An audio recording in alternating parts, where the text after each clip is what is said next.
all the training tips I could think of, top of the list would be a solid recall. Now, not only does this negate a lot of issues later, like the dog running through doors,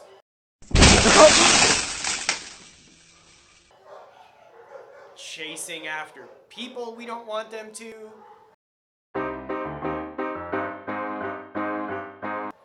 chasing after dogs we don't want them to.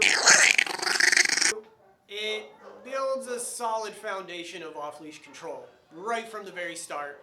There's no age minimum, there's no age maximum to learn this. It is by far one of the strongest foundational obedience commands that we can build with a dog, period. So how exactly do we do it, you ask? That's easy. Your dog already knows how to do it.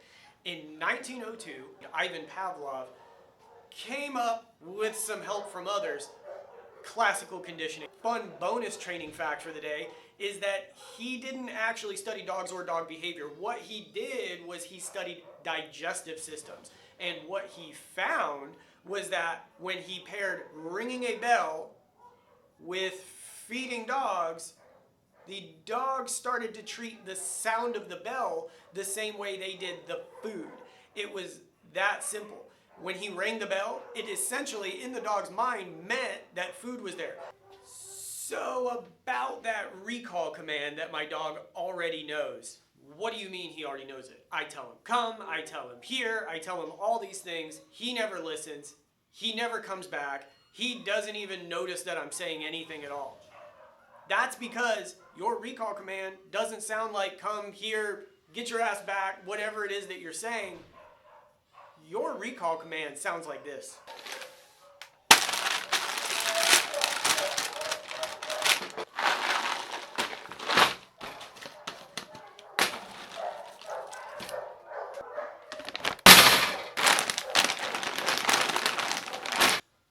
Now, in reality, this is not hard to fix. All we need to do is get rid of the crinkle, crinkle, crinkle, or the clack, or whatever it is that we're using, the sound of the treat bag, the sound of your food bag.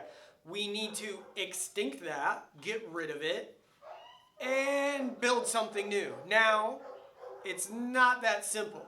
Part of that is hiding treats in your pocket, making the dog not suspect exactly when it's going to get the food. If you always have food in your pocket, this doesn't mean forever. You don't have to keep treats in your pocket for the rest of time. The idea is if we do it long enough, we're going to keep the dog guessing. The dog's not going to realize when it's going to receive a treat, when it's not going to receive a treat. That part isn't totally clear. The part that is clear is that when you say this certain sound, that just happens to us in English sound like come here. The word isn't important. That part's totally arbitrary. It's that you consistently, you strictly, in the sense of not being mean, but you just happen to say that every time before food is presented, the dog's going to start to come towards that sound.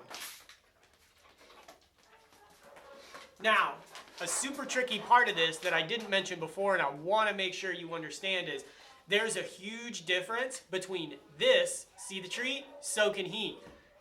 It's not tricking him, it's not surprising him.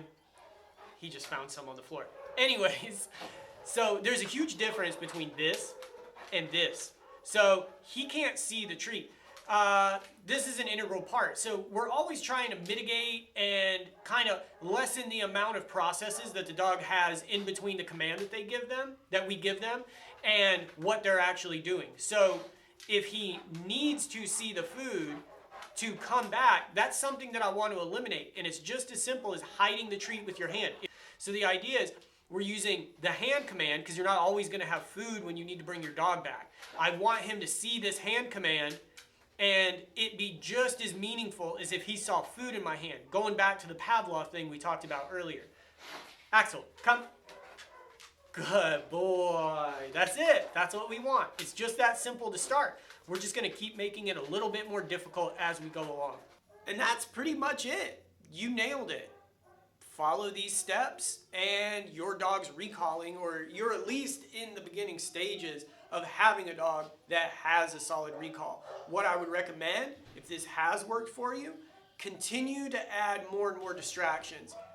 Do it when somebody's coming through a doorway. Do it when your dog's playing with another dog inside or outside. Try to throw in different factors at a steady rate. Let's take steps. Let's take easy steps forward to build that recall and make it even stronger. If you like this, if you feel that it helped, click subscribe, turn on notifications. Come see us at Canine Command.